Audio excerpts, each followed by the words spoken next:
décollage. Les paramètres au décollage sont normaux.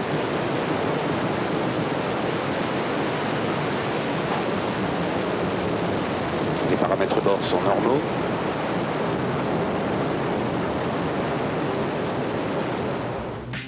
Bien avant que les hommes disposent de moyens performants pour scruter le ciel et qu'ils puissent se poser sur les autres planètes, les météores, c'est-à-dire au sens propre, tous phénomènes observés dans l'atmosphère, les intriguèrent ou les effrayèrent. Le seul passage d'une comète dans l'Antiquité ou au Moyen-Âge faisait croire à un message de Dieu, souvent maléfique. Le risque d'une collision entre notre planète et un de ces vagabonds du ciel est cependant bien réel. Le 30 juin 1908, la chute d'une météorite en Sibérie détruisit intégralement la forêt sur plus de 20 km. Le souffle fit des dégâts sur plus de 100 km et la déflagration fut audible dans un rayon de 1500 km. Nous vous raconterons aussi comment la naissance de la Lune serait due à la collision de la Terre primitive avec un astre géant. Plus proche de nous, le 21 février 1978, à 19h, une météorite de 4 kilos tombe dans le jardin de Monsieur Gaucher à Chitenay, au lieu dit l'Ardoise, à côté de Blois. Aujourd'hui, dans H2O, je vous propose de découvrir quelques-uns de ces vagabonds du ciel en compagnie d'André Braque, exobiologiste, directeur de recherche au CNRS, et Pierre Collomb, astronome adjoint à l'Observatoire de Paris, plus précisément au laboratoire qui s'appelle le LESIA, le laboratoire d'études et d'instrumentation d'astrophysique, spécialiste des comètes. Bonjour messieurs, merci d'être sur ce plateau. Bonjour. Nous allons tout d'abord connaître un petit peu le lexique de ces vagabonds du ciel, si vous voulez bien, André Braque. Qu'est-ce qu'un géocroiseur? Un géocroiseur est un objet, un corps céleste susceptible de passer près de la Terre. Et alors, d'autres appellations, impacteur également. L'impacteur est un géocroiseur qui a été tellement près de la Terre qu'il a percuté la Terre et qui s'est écrasé sur Terre. Ouais. Et alors, une météorite? Une météorite, c'est un morceau d'astéroïde, une partie d'astéroïde qui s'est écrasé sur Terre de l'ordre de quelques kilogrammes. Lorsque l'impacteur est très gros, comme celui que vous avez cité, l'énergie libérée au moment du choc est telle que tout est vaporisé. Donc on ne récupère rien. Ensuite, de l'ordre du kilo, ça va. Ce sont des météorites que l'on peut collecter, ramasser. Et en dessous du kilogramme, lorsqu'on arrive au niveau du gramme, c'est trop petit, donc ça brûle en entrant dans l'atmosphère. Ce sont des étoiles filantes. Mais par contre, en dessous d'un milligramme, ça passe de nouveau et ce sont des micrométéorites. Micrométéorites qui nous renseignent sur la composition chimique du cosmos? Absolument, ce sont des témoins plutôt du système solaire primitif, parce que ces micrométéorites n'ont pas évolué depuis la formation du système solaire, donc ce sont des témoins de l'étape très primitive du système solaire. Et en plus, elles nous renseignent sur la fourniture de matière carbonée qui a probablement participé à l'origine de la vie sur Terre. Alors, une certaine catégorie de vagabonds du ciel, comme on vient de le dire, les astéroïdes. Alors, on va voir tout de suite précisément où se situe cette ceinture d'astéroïdes. On voit le système solaire. Voilà, une indication de la planète Terre et une indication des astéroïdes. Donc, à combien de kilomètres de la Terre et après quelle planète? Les astéroïdes se situent, la ceinture d'astéroïdes se situe entre Mars et Jupiter, à environ, c'est une zone assez large, hein, c'est une planète qui ne s'est pas formée, la mayonnaise n'a pas pris. Donc, ce sont des blocs qui sont restés sous forme de blocs, et ça se situe entre une unité atmosphérique et 3,5 astronomique. Donc, en gros, entre 150 millions de kilomètres et 450 millions de kilomètres entre Mars et Jupiter. Alors, de quoi sont composés ces astéroïdes? On va en voir un en gros plan d'ailleurs. De quoi sont-ils composés? Ce sont des roches qui... En général, beaucoup de fer, beaucoup de météorites. On a actuellement, comme témoin de ces astéroïdes sur Terre, on a 20 000 météorites, et la plupart de ces météorites, ce sont des roches souvent riches en fer. La plus grosse de ces météorites qui est tombée sur Terre et qui n'a pas été vaporisée est tombée en Namibie, à Oba. Elle pèse 55 tonnes et elle est constituée par 80% de fer. Oui, ce qui est énorme. Et la taille moyenne des astéroïdes dans la ceinture? C'est très variable, hein. Il y en a plus d'1 million. La plus grosse fait presque 1000 km de diamètre et c'est Cérès. Ensuite, on peut estimer environ il y a 1 million d'astéroïdes de plus d'1 kilomètre, donc il y a vraiment... C'est énorme. C'est énorme. C'est énorme. Alors la Lune, on l'a dit au début de cette émission, se serait formée justement après la collision entre un impacteur énorme et puis la Terre.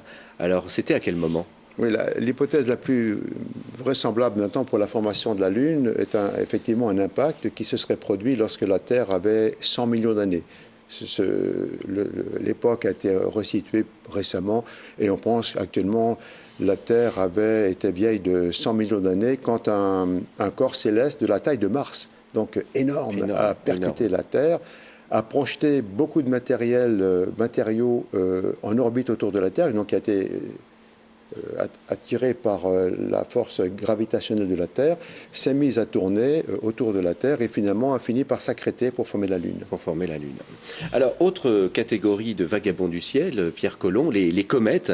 Hein. Alors, on se représente souvent une comète avec une grande chevelure, comme on va le voir à l'écran, qui est la comète Hyakutake, mais dans l'espace, elles ne sont pas toujours comme ça.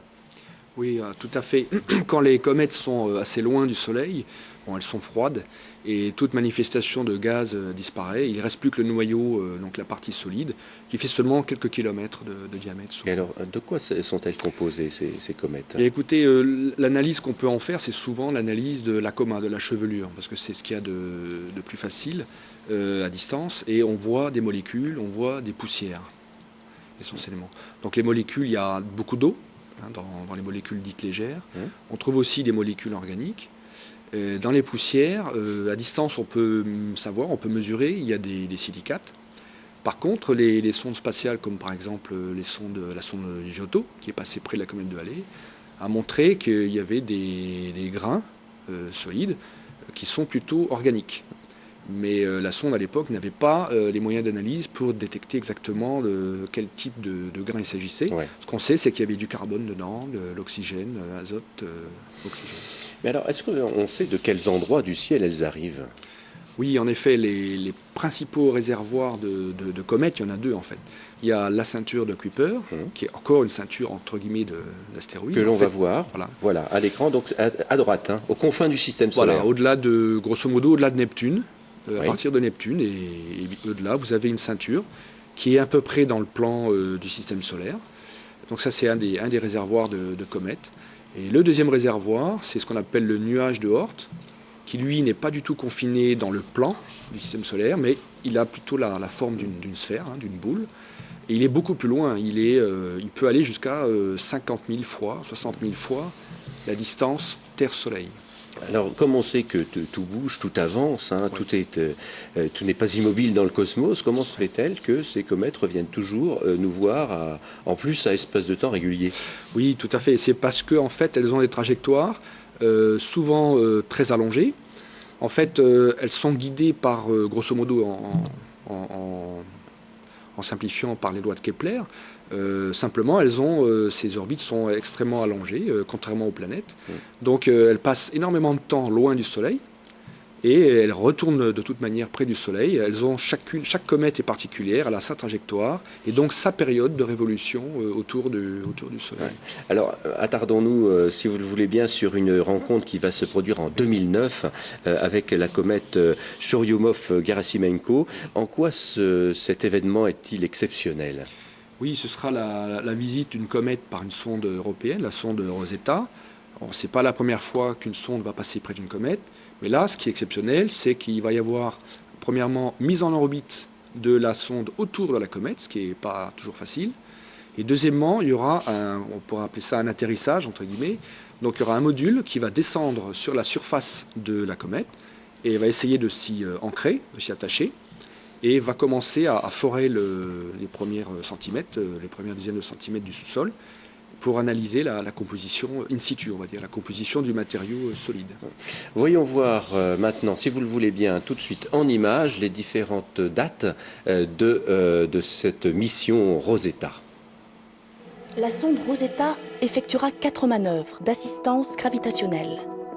Dès 2005, une première manœuvre près de la Terre, puis une seconde près de Mars en février 2007, et 6 mois plus tard, une troisième de nouveau près de la Terre.